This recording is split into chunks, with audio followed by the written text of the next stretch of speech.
पिसादेवी रोडवरील कामगार राजेंद्र पाटील अपघात प्रकरणी राजेंद्र पाटील यांच्या कुटुंबाला 50 लाखांची मदत मिळावी व संबंधित व्यक्तीवर गुन्हा दाखल करण्याच्या मागणीकरिता पिसादेवीकरांनी रास्ता रोको आंदोलन केले।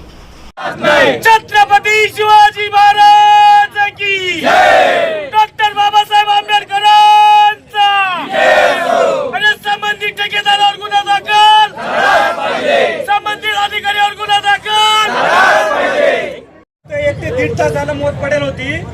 2 ते 3 गाड्या आल्या पोलीस प्रशासनाच्या, पण हद्दच 10 मिनिटात मी स्वतः पोलीस स्टेशनला होते। 10 मिनिटामध्ये मला माहिती मिळालेली होती। मी स्वतः इथे आलेली होती। गर्दी तुमचा एवढा मॉब होता। वाडी इथून उचलून नेले होते। मी स्वतः गाडीमध्ये गेले होते। चुकीचं बोलायचं नाही।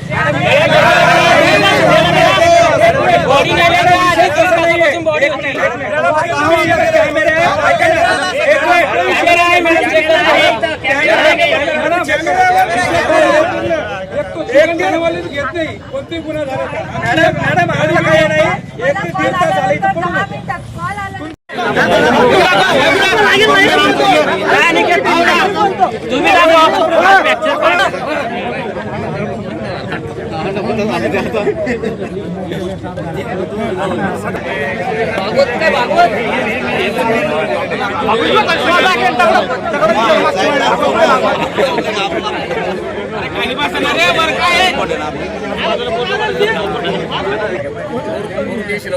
रवींद्र पाटील यांना नाही, रवींद्र पाटील यांना नाही, अधिकाऱ्यावर गुन्हा दाखल, ठेकेदारावर गुन्हा दाखल, रस्त्याचं काम पूर्ण झालंच पाहिजे, मंत्री नाली काढलीच पाहिजे। खाली बसवा व्यवस्थित, सगळ्यांनी खाली बसून घ्या ना। रवींद्र पाटील यांना नाही, रवींद्र पाटील यांना नाही, ठेकेदारीवर आला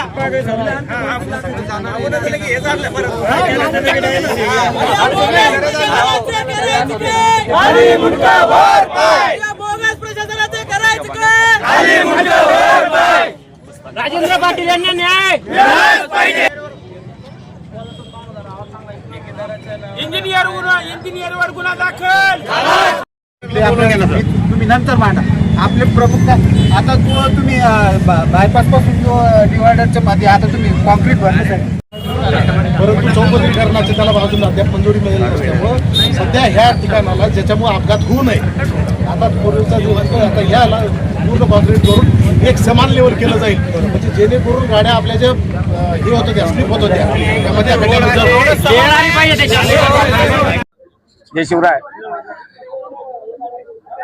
आज आम्ही आंबेडकर चौक ते पिसादेवी या रोडवर रास्ता रोको करण्यासाठी बसलो। याचं कारण की रात्री जी दुर्दैवी घटना घडली, आमचे राजेंद्र पाटील हे या रस्त्याच्या या कारणापायी या ठेकेदाराच्या व संबंधित इंजिनियर यांच्या या हलगर्जीपणामुळे आज राजेंद्र पाटील आमच्यात नाहीये।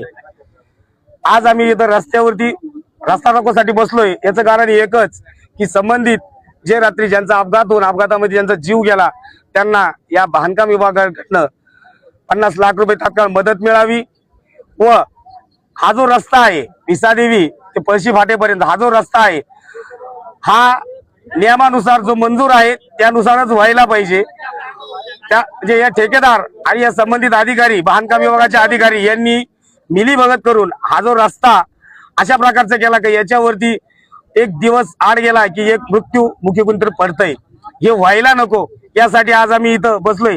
आणि आमची मागणी आहे जोपर्यंत इस्टिमेट नुसार रस्ता होत नाही, जोपर्यंत आम्हाला लेखी देत नाही संबंधित अधिकारी, आणि दुसरी गोष्ट या संबंधित ठेकेदारावरती गुन्हा दाखल होत नाही तोपर्यंत आम्ही इथून उठणार नाही।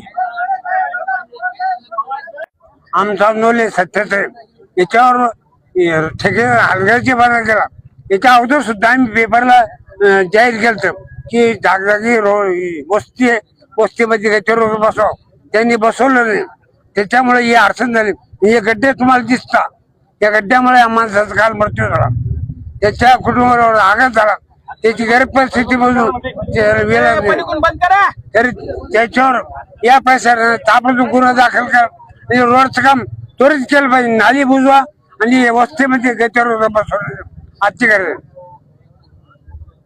आहे त्याचं रुंदीकरण होणं तर आवश्यक आहेच आहे.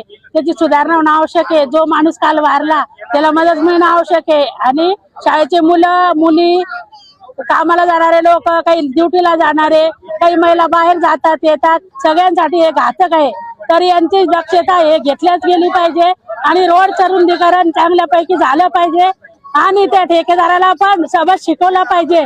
त्यांनी जे गद्दारी केली ते कोणी करू नये आणि कोणाच्या पदरात तितकं पाप पडू नये, म्हणजे नुकसान होऊ नये, म्हणून याचं रुंदीकरण करायलाच पाहिजे. आणि जो माणूस गेला राजेंद्र पाटील त्यांना पण मदत मिळालीच पाहिजे. छत्रपती शिवाजी महाराज की डॉक्टर बाबासाहेब आंबेडकरांचा आणि संबंधित ठेकेदारावर गुन्हा दाखल, संबंधित अधिकाऱ्यावर गुन्हा दाखल.